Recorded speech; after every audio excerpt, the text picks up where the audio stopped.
మారినట్టు కాదు. ఇప్పుడు మేము ఇక్కడ చెప్పిన బలవంతంగా రుద్దినం అనుకో, అది రిఫ్లెక్ట్ అయ్యి ఏమైతే తెలుసా, దాన్ని వ్యతిరేకిస్తారు. మన మనసు నువ్వెంత రుద్దుతుంటే అంత రిఫ్లెక్ట్ అవుతుంది. పిల్లగానికి గట్టిగా చెప్తావు అనుకో, వాడు వ్యతిరేకత అవుతుంది. తల్లిదండ్రుల మీద ఇంకా కోపం వచ్చి వాడు వ్యతిరేకత అవుతాడు. అందుకొరకే వానికి చెప్పే విధానంతో చెప్పాలి. నువ్వు మారితే ఇది అవుతుంది, మారకుంటే ఇది అవుతుంది. నీ ఇష్టం, నీ చేతిలో ఉంది. ఈ విధంగా చెప్పాలి. భర్తలు కానీ భార్యలు కానీ ఇంట్లో కూడా ఫస్ట్ వాళ్ళు నేర్చుకోవాలి.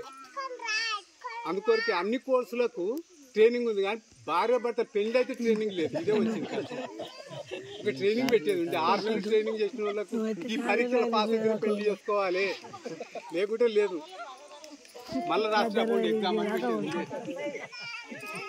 అయితే మనం ఇన్ని సంవత్సరాలు ఇంకొక అదృష్టం ఏంటంటే అట్లయింది కదా, మనం మార్చే ప్రయత్నం చేస్తే మనకే నష్టం జరుగుతుంది కదా. ఎప్పుడు మార్చే ప్రయత్నం చేయొద్దు.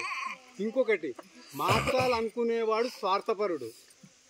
నా భార్య ఇట్టుండాలి అంటే నీకు స్వార్థము, నువ్వు ప్రేమ చూపెడతలేవు. త్యాగము ప్రేమ అంటే, ప్రేమ ఉందంటే త్యాగం చేస్తే ప్రేమ ఉన్నట్టు.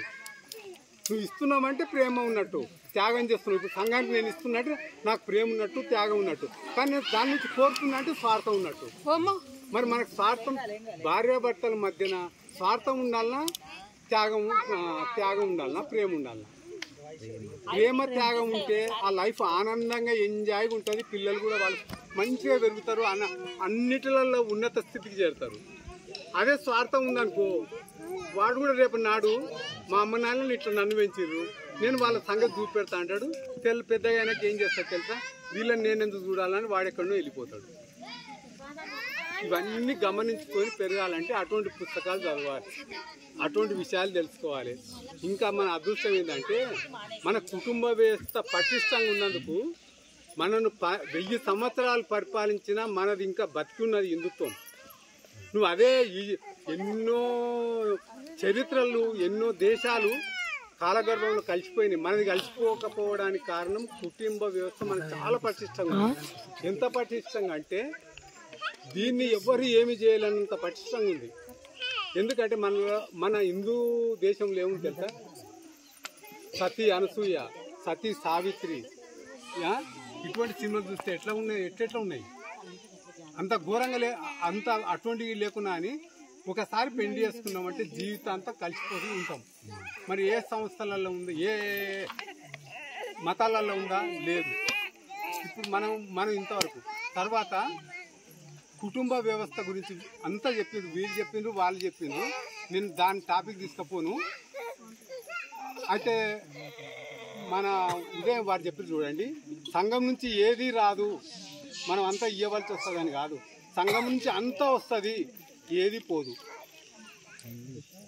అని అది నేను చెప్తున్నా. ఎందుకంటే ఆ టాపిక్ వారు చెప్పలేదు.